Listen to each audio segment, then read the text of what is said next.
abanye ke babuye babe neshwa lokuba seyinkonzweni eyiholwa abefundisi abangamazi nje uNkulunkulu abashumayela into ephambene benyathela izwi likaNkulunkulu bemisa inkanuko zabo ibona befundisa abapromota ukuthi abantu besifazane bahambe ngamakhanda eyinkonzweni ibona bashoyo ukuthi ngeke mina ngiphathe ibandla labantu abagugile ibona befundisa abapromota ukuthi abantu besifazane abathi bayakholwa bahambe nqunu eyinkonzweni kwa ungaphiki nevangeli elidala ngiyaqinisa abazalwane insuku zokugcina lezi futhi ngeke ugaranti ukuthi next year August kuyophinde kuhlangane ngosengobona ngonyaka ozayo uma kulizwi izwi lenkosi othi ukudlula kumfundisi wakho ngoba awazi ukuthi uzabe umfundisi nje kwakwenzeke haleluya isikhathi sokugcina iBhayibheli lami lithi lo mhlaba uyaguga lo mhlaba lithi iBhayibheli untengezela njengesidakwa lo mhlaba lithi iBhayibheli uyaxegezela njengedladla kodwa mawulala ukuthi umhlaba ugugiswa yini uxegiswa yini yini untengezele njengedladla idladla yixhiba yindlengena foundation kodwa kuthiwa usindwa izono zomhlaba usindwa izono amasonto awakwazi ukusiza abantu ezonweni mina ngixhumana nanombani bazalwane ngangikwenye indawo ngiceliwe manje mangiqhubeka nemvuselelo zazi isikhathi esincane nje sekuzwa omunye uthi mina ngumfundisi kodwa mawushumayela ngithintekile mina ngiyumfundisi ematendeni ngiyahamba ngiyosonta kwenye indawo yesonto engeke ngilisho ngoba isonto likaze lifela umuntu esiphambanweni leli sonto ligcwele abantu abaqwayisi abesifazana abathengisa ngomzimba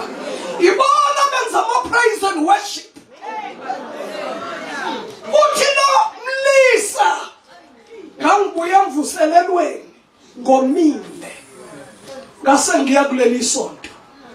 mangifika kuleli sonto ngalinda-ke bapraise abaworshipha-ke uyabona ney'nzipho zakhona ney'ncence ey'hamba obala ney'ngubo ezinde kodwa ey'qhephukile kuvela izinqe nabefundisi bakhona bagqoka amabhulukwana ngathi ama-Pentecost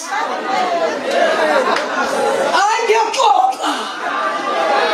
futhi uma behamba nquna abantu besilisa bathanda kabi ukuma la baveze imbilini yabo ngaphandle kanti ifomathi yokusonta abayiletha la yokusonta nje kuthiwa indoda ayimbathi lokho faka elinye ngaphezulu umkhono nje ube ngangengubo kaManala ukuze mayindoda imela angabikho umuntu wesifazane oqhubekayo bese belokhu besho bethi inkosi uyibenani uyogcina ngakho ukubona imbhakubha kunabona kodwa akekho wesifazane uthi hey indoda enomlenze ongaka uthi ke lo mfundisi ubuye etendeni womile akamele izwi womela ukulala hayi xoxela mina kangihlabi uthi ke kwathi mayiphuma lenkonzo wasedonsa uMahosha wahamba naye akabuza uMahosha ukuthi umthintelana usaphi uyazi useqedile ukusonta useyebhizinisini uthi saze sayongena endlini uthi mangifika endlini kaMahosha udlala ama-CD amaculo okukholo uthi avuma kancane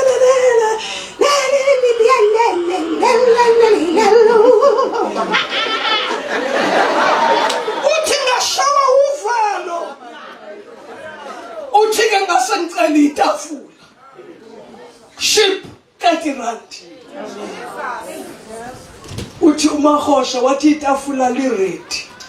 kodwa ngicela ukungiphendule kule mbuzwana engicela ukukubuza kuyo ukuthina Madlala ngathi kuyiqinisa wathi uMahosha igama lesibongo sakhe awuseyosorenso uthi kwasho ukuthi usho uhlabe esikhonkosini uthi ngavuma wayesethi lo Mahosha wawungekho emvuselelweni yetende eyayisendaweni ethile uAsha ugqoka ijacket eyileda uthi kwasho ukuthi ungibona ngempela ukuphika kukho uthi ngavuma wayesethi uMahosha hayi bengifuna ukuyinelisa nje ngene etafuleni khokho 30 rand uyabona ke maizwe kuhamba abantu okuthiwa befundisi behola abantu ingane zibaleke emhlabeni zikhathele ukulalwa nokukhipha izisu zithi ziza la kunoNkulunkulu khona zifica amadoda eyikhangezile walidlaka itafula kodwa uyabona mawudliza izambane lishisa uthakabange saku-enjoya ngoba lesi sifeba ilele naso sasimbuza imbuze unqo ukuthi kanti lento ihambele emhlabeni uhamba umisa amatende wavusa walalisa kanti wena ikusizile kanti ikusizile izwe bazalwane iBhayibheli lithi ukungabi naNkulunkulu